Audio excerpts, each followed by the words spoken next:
Hi, it's Karen with Living Our Dream Homestead, where today we're going to be making Sally Lunn tea cake. If you haven't yet subscribed to my channel, do you know if you subscribe to my channel, it doesn't cost you anything at all. So please hit the subscribe button down below. Well, you're probably wondering, who is Sally Lunn? Well, she lived in Bath, England many years ago. We're talking probably 100 and some odd years ago. But she sold this semi-sweet tea cakes, and they were little. They actually were in muffin tins, but you can make a really large cake as well, which we are going to be doing. We are going to be using a tube pan today. So let's go ahead and turn around the camera, and I'm going to show you up close how to make this delicious Sally Lunn tea cake. First thing we need is a large bowl, and in it we are going to go ahead and put 1 cup of hot milk. Now I am using 2% milk here. Now I actually just warmed mine or heated it up in the microwave until it formed the little bubbles around the sides. I don't know if you can see it. But if you don't use a microwave, you can put it in a saucepan and heat it on the stove until you see little tiny bubbles all around the edges, and that means the milk is hot. So I'm going to go ahead and pour that into our bowl now. And to this, I am going to go ahead and add in 1 stick of unsalted butter and mix it in, and the butter should be softened. To this mixture, I'm going to add in 1/3 cup of granulated cane sugar, and then we're going to stir it in. To this mixture, we're going to go ahead and add in 1 teaspoon of salt, and then stir it in. Now that we have mixed everything together, we need to go ahead and let this cool to lukewarm. Now you can test by, making sure your finger, of course, is clean, and you can touch into the batter to see if it's somewhat warm. If it's burning hot and burning you, then yeah, you're going to have to let it sit. So we're going to go ahead and push this aside and get another small bowl. In a small bowl, I've put in 1 packet of active dry yeast. We are now going to go ahead and add in a 1/4 cup of warm water. Now, to get the water warm enough, I put it in the microwave.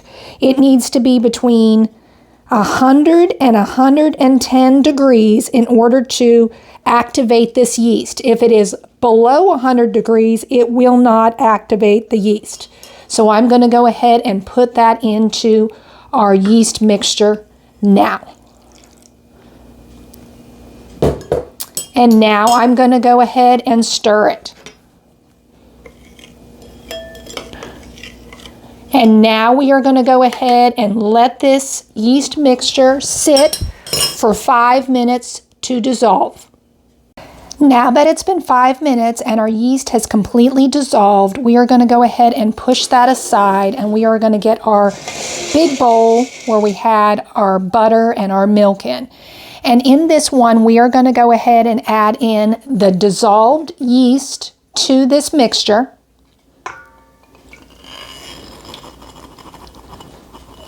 And we are also going to go ahead and add in 3 large eggs.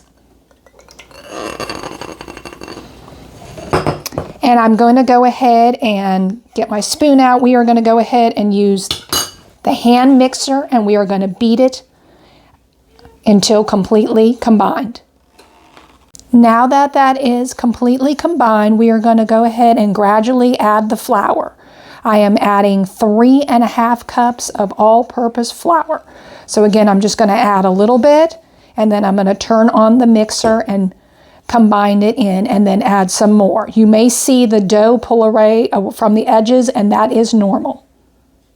Now that that's completely mixed in, make sure that when you were putting in the flour that you used like a rubber spatula, or you could use a spoon to make sure you got everything off around the sides of your bowl.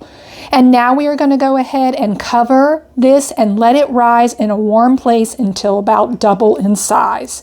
Now I'm just going to cover mine with some plastic wrap, but you could just throw over a dish towel and just keep it in a warm place. It's been about an hour and it's definitely doubled in size. So now we're going to need to go ahead and take our tube pan, which I have right here, and we need to butter the sides and the bottom and around here, which I have already done. We are now going to go ahead and take this dough and spoon it into our buttered tube pan. Now that our batter is in our tube pan, we need to go ahead and put it in a 350-degree oven, and we need to bake it for 50 minutes. Then I will tell you when it's done. The Sally Lunn tea cake is all done. I'm going to go ahead and let it cool, and then I'm going to work up a glaze to go over the top of it. For the glaze, I took 1 cup of confectioner's sugar, 2 tablespoons of milk, and then I put in a little bit of vanilla extract. Now you don't have to put in the vanilla extract. If you want, you could add lemon, something with a little bit of flavor. This is just going to be a glaze to go over the top of our Sally Lunn tea cake. Now, when you do the glaze, if it's not too runny and it's like an icing, then you would need to add more milk to it. So I'll get ready to pour this or, over and drizzle it over my tea cake. Here's what I'm talking about. We may not use all of the glaze. Again, it's just up to you how much you want to put on. I'm going to go ahead and now let it completely cool, and then we'll go ahead and have a taste test. Okay, I just wanted to show you the Sally Lunn tea cake up close. And here I've got a piece right here. As you can see, it's a beautiful yellow color. Well, let's go ahead and try this Sally Lunn tea cake. It looks delicious.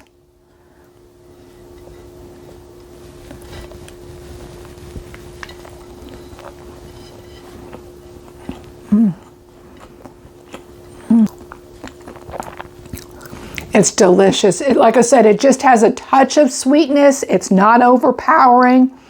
It's moist. It's delicious.